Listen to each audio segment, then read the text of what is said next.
Vlogcast has vulgar language that may not be appropriate for persons under 16 years of age, soft as a cotton swab, or sensitive like a baby's ass. This a podcast for real ones, gangsters and gangsterettes.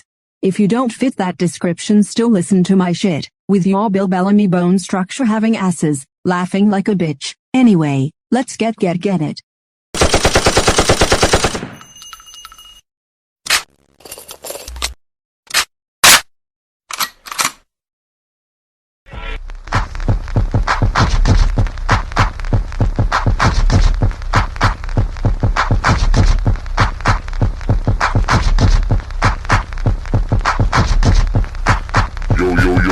It's your boy OG Shizzy Grizzle. This another Shizzy lit podcast, you understand me.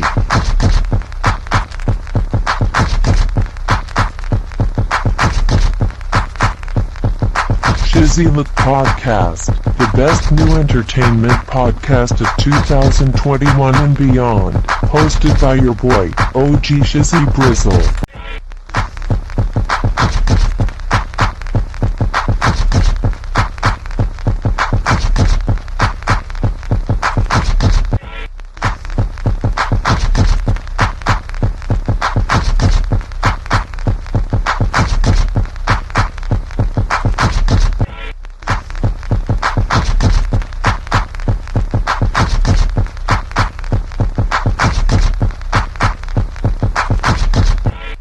Convicted officers on the disgraced gun trace task force have now been released from federal prison.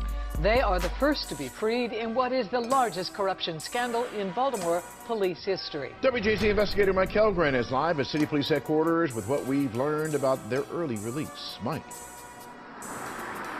Vic Denise, the Bureau of Prisons, says these two officers got out of prison on February 16th. They're accused of robbing citizens while on the job and also of falsifying overtime, but they also cooperated extensively with federal prosecutors. Former detectives Evadio Hendricks and Maurice Ward served less than 5 years of their 7-year prison sentences for corruption while on the BPD's once elite gun trace task force. Hey, Sarge! Whoa. Hey, come downstairs right quick!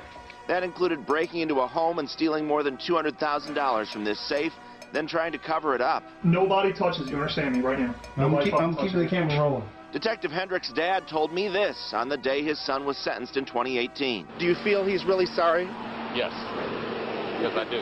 What kind of person is he? Well, he just made a mistake. The two disgraced officers did cooperate extensively with federal prosecutors who argued they served below the recommended guidelines. Their original sentences were half the maximum.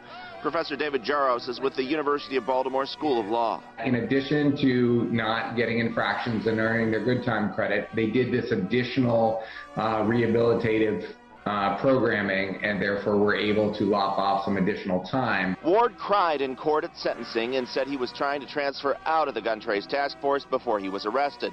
But the lawyer who authored an independent investigation into the corruption told WJZ in January he had trouble getting any of the convicted officers to cooperate with his team and doubted whether they were truly sorry. Well, here was one opportunity for them to really help everyone, including their colleagues in the police department and the public, the Baltimore community, why they did what they did, and they decided to pass on it.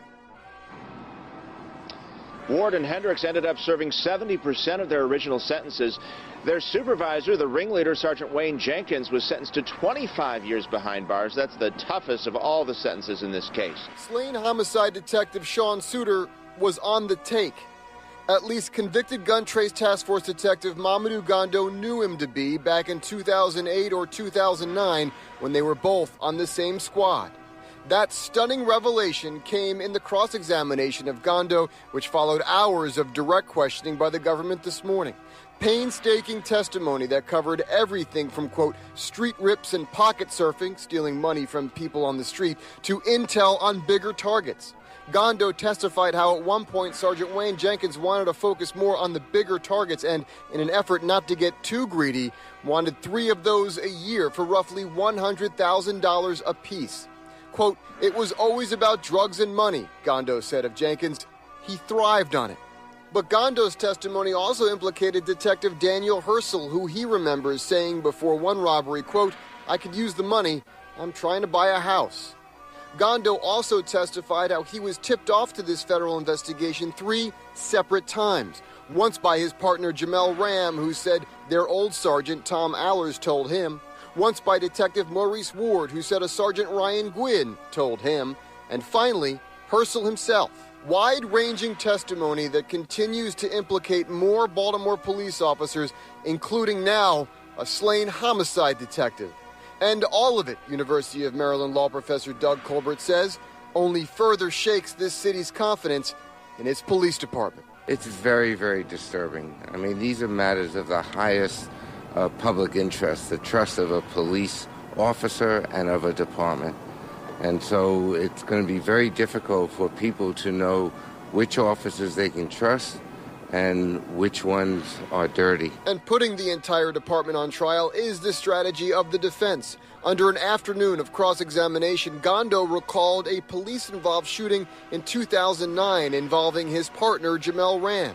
He says Ram told him he shot a man dead at point-blank range in his car as he drove off from a stop in northwest Baltimore. Ram told Gondo, quote, expletive, I just didn't want to chase him. Gondo then said he was told Dean Palmier, now a deputy commissioner, showed up at that scene to coach the detectives on what to say and how to handle the investigation. When the defense attorney asked Gondo why he never reported what Ram said to Internal Affairs, Gondo said he was a young detective at the time against higher-ups. Quote, you have to think like that. Now, Gondo is one of the last witnesses for the government. The U.S. is expected to rest its case very soon. And then the defense of both detectives will start up. For now, we are live in downtown Baltimore. Brian Kubler, ABC 2 News. Well, Baltimore's biggest police corruption scandal is now in the national spotlight with the new HBO drama. But WJZ has covered the real-life impact of the gun trace task force scandal since the first indictments. In all, 13 officers brought down for robbing citizens, falsifying reports, and trying to cover it all up. WJZ investigator Mike Helgren has covered every angle of this corruption. He is live downtown and has a look at where the main officers convicted in the probe are now. Mike? Denise, 2 of them have already been released from prison, serving less than 5 years of their 7-year sentences. The sergeant who headed the gun trace task force is not expected to be out of prison until 2038. GTTF stealing hundreds of thousands of dollars from citizens and then staging videos like this after they'd cracked open a safe and taken the money to cover their tracks. Nobody touches you, understand me, right here. Sir, do you understand your rights? Ringleader, former Sergeant Wayne Jenkins, admitted committing multiple armed robberies and stealing more than $1 million in drugs. He's serving the harshest sentence, 25 years in a Kentucky prison, yet not interested in telling investigators what really happened. He was much more interested in, having a movie producer come in and sit with us during the interview. So, and a guy who passed himself off as Jenkins's representative, who was not a lawyer, was actually one of his former cellmates, drew this out for over a year. Former detectives Daniel Herschel and Marcus Taylor were the only 2 not to accept a plea deal and go to a jury. Both got 18-year sentences. Herschel shared letters with WJZ where he still proclaims his innocence. I'm with Detective Ram here, approaching his field, his Honda minivan. Everything's up here. Jamel Ram is serving 12 years and is currently in a secure medical detention facility in Minnesota. Mamadou Gondo is serving a 10-year sentence in North Carolina. The corruption has cost Baltimore taxpayers more than $13 million, and hundreds of cases these officers worked on had to be thrown out. Baltimore police remain under a consent decree to correct years of civil rights abuses. In a one-on-one interview this week, the commissioner told WJZ he's committed to reform. We are retraining, relearning, and reteaching a better way to deliver police services here in Baltimore. Another supervisor, Sergeant Thomas Allers, is currently serving a prison sentence in Florida. His sentence was 15 years behind bars. Reporting live downtown, Mike Helgren, WJZ.